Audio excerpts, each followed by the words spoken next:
What's cracking, guys? Omar Isuf here with my boy Greg Knuckles. How's it going? And we got something very cool today because we want to talk about squatting every day, the successes. We want to talk about a little bit the methodology. As you guys probably know, around a year ago, we released the Bulgarian method that talks specifically about high-frequency training, in particular squatting every day. We've had a lot of people get a lot of great results on it, a lot of very positive feedback, but some people kind of question it. They said, hey man, okay, the Bulgarians do it, but can the average person replicate this? What does the research show? And actually, recently, as I understand it, there's been some research shedding some light on this topic. So like Omar said, a new study was just published out of Florida Atlantic University from Mike Zordos' lab, and he had 3 very, very highly trained squatters squatting every day for 37 days in a manner very similar to how we laid out in the Bulgarian manual. They worked up to a daily max, and then they did 5 drop back sets, either sets of 3 at 85% of their daily max or sets of 2 at 90% of their daily max. And so they followed them for 37 days. And over the course of that time period, they put anywhere from 5.8 to 10.8% on their previous all-time best squat over that time period. And so keep in mind, these are very, very good squatters. So in that time period, that's a very, very good rate of progress. So like Omar was saying, one of the biggest complaints, concerns that we had about the Bulgarian manual is we laid out mechanistically why we thought it could work. We laid out the history behind it, but people said like, hey, where's the science? And when we put it out, there really wasn't anything directly supporting it besides just mechanistic type research, no direct verification. We were very pleased when this came out because largely it validated the vast majority of what we've been saying for the past year, what we said in the Bulgarian manual. Yep, and now there might be some people, Greg, saying, oh, that's cool, you boys got some book learning on your side. We don't give a shit about that. We want results. How much do you squat? How much progress have people been making? Luckily for those individuals, we actually have a lot of results online, but we have 2 people from Fortis Fitness that actually have been running the Bulgarian method as we outlined, and they have some results. They're going to speak about it, give their insight into what they thought the pros and cons of high-frequency training. So guys, first off, why don't you introduce yourselves? Start. I'm Phil. Okay, I'm James. Oh, don't worry. Let's do that again. I'll say,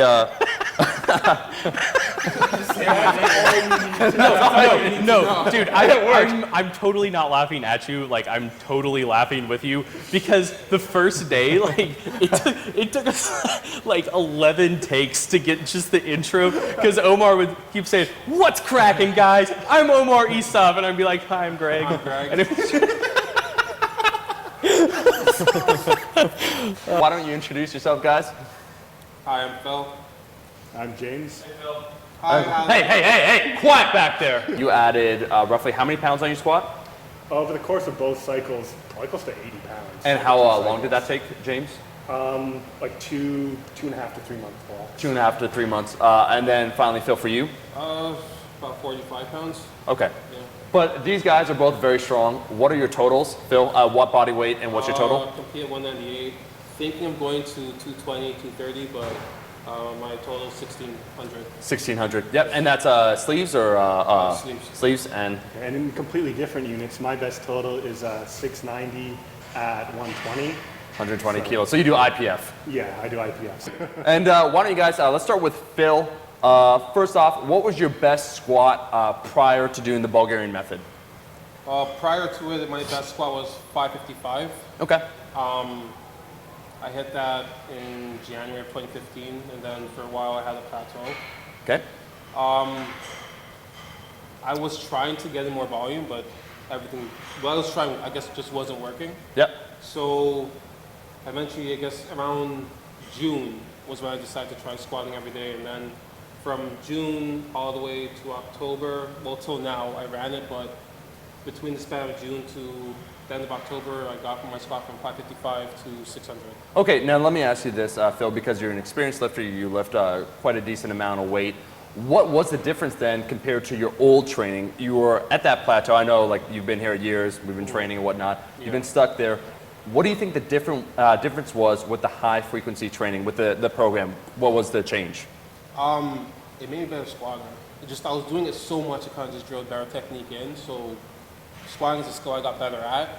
And not only that, just warming up became a lot more fluid. It was just, I go from doing mobility for about 30 minutes to doing it for like 10. On days I really need to rush, sometimes 5. You gave some of the pros. I also want you to give some of the cons. So what would you say the pros were doing this program? The pro was gains. The only con was just trying to figure out how to program in deadlifting. Because I was squatting so much. So I was squatting 6 times a week. So I went from 3 to 6. Okay. And from there, I was just kind of figuring out when I should deadlift and how I should do it. Any other insight you want to give from doing it that you feel you want to share that people maybe they should know before they try and do it? Honestly, get ready for bad days. Go on. That's about it. Like, don't expect to go in there and be Superman every day. Like, you can't squat. You can't hit PR every day. You're not going to. Yeah. Just, you take what you can get. That's about it. Now, James, you also, I understand, first off, you're a strong guy, you're a big guy, you've been lifting for a while. You actually belonged also to the old Fortis. You're one of the OGs. So was it 2012 or 2013? I think it might have been 2000. Could have been 2011. Yo, did you join Fortis No, it must before have me? been 2012. Okay. But, Those yeah. are me fighting words. All right, so 2012, you joined Fortis. Talk to me about your best lifts prior to doing the Bulgarian method, and then why you decided to try it out. I think my best competition squat before doing Bulgarian was 475, I think. I think I might have done 500 before, but I just wasn't very comfortable with super heavy weights because the bulk of my training was volume and not going for max singles a lot. Because, you know, obviously if you don't know how to structure, that's not a great idea to try to max a lot. So I ended up running the Bulgarian kind of 2 cycles of it, leading up to 2 different meets. The first time I did it was very successful before the Super Show, where I think I got up to, I think my best squat in training was 555. I squatted 550 on my second, and then decided to jump for some 250 kilos on my second attempt, and decided fuck it and went for 260 on my third, Nice. which turns out is not a great idea. But I was glad that I at least failed it by just like grinding it and not moving and then just dying. I didn't like, my technique still stayed there. Sure. Which is I think the biggest advantage of that, which is really dialing in my technique under load. Just because I think doing it really made me realize that squatting a 1 rep max is different than squatting for volume, and just the little things became so much more important. Like I really changed the way I unracked the weight and walked it out, because when it was, you know, for me over 500 pounds every day, because I think I got my minimum up to 515 or something by the end of the cycle, and just like I knew I had to have every single part of it dialed in just to be able to walk out with it and not fall over. So I think that was the first cycle. That was kind of my biggest takeaway. Okay, the second cycle. Yeah, so the second cycle was leading up to provincials. My training went really well for that. I squatted 585 twice in training. So I guess I was like 30 pounds better than the previous time I'd run Bulgarian. So it went quite well. The second time, my meet wasn't so great. Part of it was the week before, I kind of messed up my tapers because there's a bunch of running around, stuff I couldn't plan for, didn't eat enough, didn't sleep enough. Day of the meet, my squats weren't so great. Sure. The one other thing was, I guess kind of the primary con of the Bulgarian method for me was that like little injuries, like little overuse things that if you weren't doing this would just be like, okay, well I'm a little sore this week, next week I'll be fine. When you're doing that heavy every single time, it really added up. So I ended up getting this really bad elbow pain. Sure. That my squat, I could just deal with it, just kind of suck it up, and then it would only really be hurting by the end.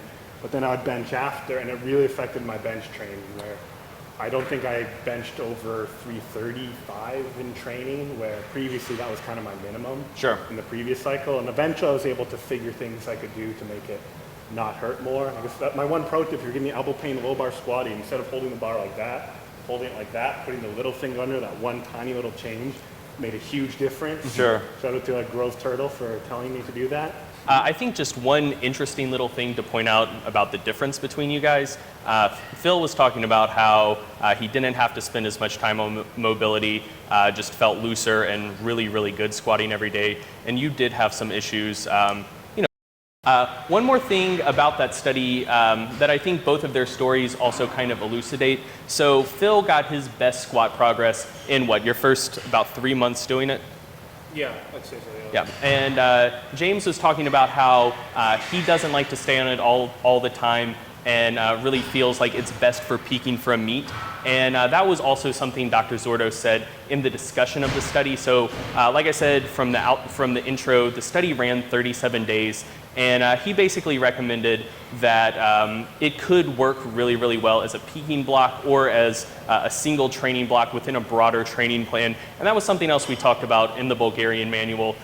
Some people do really thrive doing this all the time, but for most people, most of the time, we do recommend just running isolated blocks of high-frequency training, Bulgarian style, and incorporating more volume-based stuff into the rest of your training, not using this as a standalone 365 days out of the year training modality. With what you know now, would you do it again? Yeah, definitely I'd do it again, Yeah. Absolutely. Sure. As long as you know what you're doing enough that you're not going to just completely kill yourself trying to squat every day, I think it's great. I think it really teaches you a lot about squatting for maxes, and it will, I think, change your technique if you haven't done it a lot. Well, guys, that's the video. Thank you so much for watching. If you liked the video, make sure to like the damn video. And I think this really just points out what we're trying to do here, which is provide real training advice, right? No gimmicks, just programs that are proven to work, both backed by science as well as, in the gym, real world results. Yeah, and so something we really want you guys to take away from this video is we're not promising anything magical. No. We're not saying the Bulgarian method, we're not saying heavy squats every day is any sort of magical training program that's just head and shoulders better than anything else. With both Phil and James's stories, there was some really good stuff. There were also some issues they had as they were doing it. So, we're not promising you anything we can't deliver, and we're not saying that this is the be-all, end-all of training. All we wanted to do with the Bulgarian manual is just giving you another tool in your toolbox. If you've hit a plateau, especially in the squat, it may be something you want to think about if you have put in several years under the bar and you have good squat technique. It's definitely something to think about. It's something that you may just want to give a shot to. For those that are interested, and we should really stress, you should be, an experienced lifter, so at least intermediate with several years of training. You can sign up. It's completely free to get the manual at BulgarianMethod.com. Thanks for watching, and we'll be seeing all you guys, my rascals, in that next one. Peace!